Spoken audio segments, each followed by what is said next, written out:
The first thing that parents and educators should remember when responding to a child who's struggling with anxiety is to respond with compassion and to validate the child's experience. So what do I mean by validation? Validation communicates that a person's experience is understandable and that it makes sense in a given situation.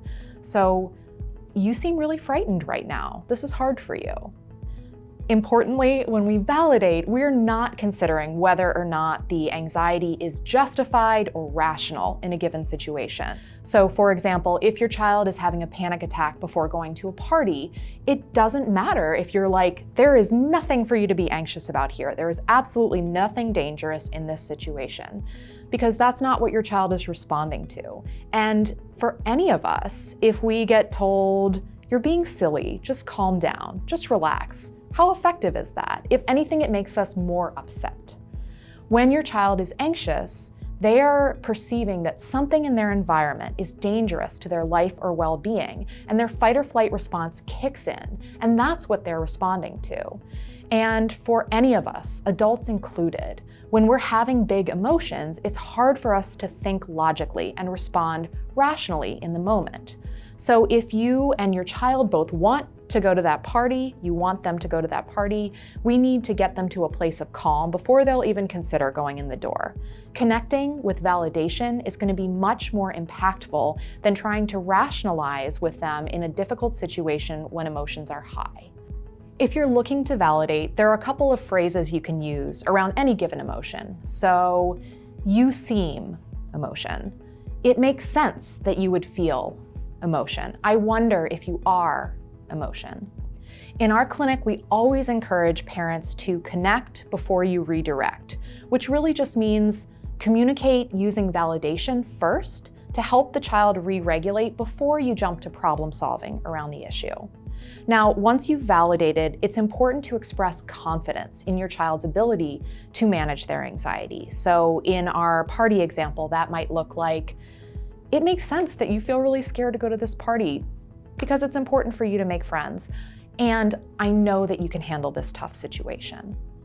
Parents and educators can look for opportunities to model effective coping for kids. So share with them times when you felt anxious or scared or distressed and how you dealt with it. So for example, I was really nervous about going into work today because I had this meeting with my boss. I felt nauseous and I just wanted to call out sick, but I knew the meeting was important and so I went. And you know what, even though it was kind of awkward, it actually went better than I anticipated, and I'm glad I did the hard thing.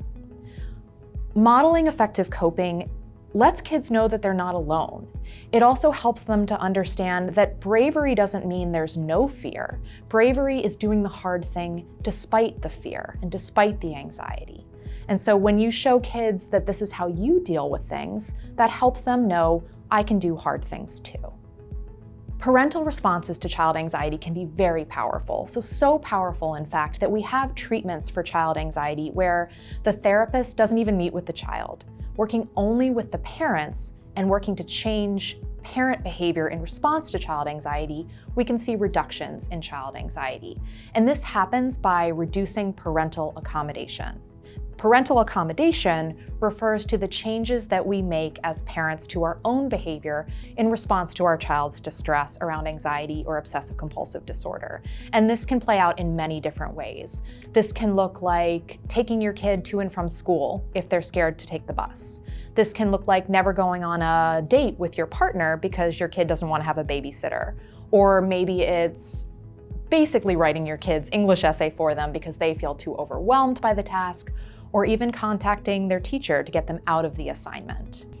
And let me be clear, we all accommodate our loved ones. We all do things as parents to reduce our child's distress. I do things to reduce my kids' distress all the time. These are not bad behaviors, and doing them does not make you a bad parent. We do them because we love our kids, and also because we feel distressed when our kids are distressed. In the absence of child anxiety or OCD, these behaviors are often no big deal, but it's really important for parents to understand that if anxiety is a player, that these accommodation behaviors can have consequences because while they reduce child anxiety in the short term, over time, they can actually maintain or even increase child anxiety. So let's take the example of taking your kid to and from school because they're afraid of the bus. Through this accommodation, you found a really effective way for your kid to avoid all distress, right? They don't need to be scared to go on the bus because they don't even have the opportunity to go on the bus. And that's actually the problem, because in the absence of having to take the bus, your child doesn't have the chance to learn that she can actually handle it. She doesn't have the chance to learn that it gets easier over time or that she might actually even enjoy it. The other reason that accommodation can be problematic is because if you are driving your kid to and from school, you're sending your child a message that their anxiety is right, that there is something dangerous about the bus, or that they can't handle the bus. So they need this special treatment because they are too delicate to be able to handle the scary bus situation. So over time, accommodation prevents our kids from building the bravery muscles that they need to do hard things. Parents can work to reduce accommodation slowly and in partnership with their child. Do not just rip the rug out from underneath your child after watching this video and stop responding to their distress and their anxiety. That is unlikely to be successful, and it can lead your child to be less trusting of you and increase anxiety. So start by noticing, how do you feel and what do you do in response to your child's anxiety? And then ask yourself, is this behavior helping my child to meet their goals in the long term? Or is it helping them to become more and more avoidant and therefore more and more anxious in the long term? Point out to your child situations where you notice that your response is helping them in the short term, but in the long term isn't helping them get any closer to their goals. So in our school bus example, start by talking with your child about the ways that helping them avoid the bus might be good for them in the short term, but is problematic in the long term, and come up with a plan together. Help them to figure out, how can I maybe start by taking the bus home by myself? Maybe identify a friend ahead of time who they know that they can sit with. Practice some coping strategies that they can use, like deep breathing. Maybe even identify a small reward that they can work for, like getting to pick dessert or something that night. And then work up to them taking the bus to and from school. When caregivers commit to changing the way that they respond to their child's anxiety, kids have even more of an opportunity to thrive. And importantly, even the most motivated kid in treatment is going to have a hard time meeting their goals if the adults in their world aren't also doing the hard work to change their behavior in response to child anxiety.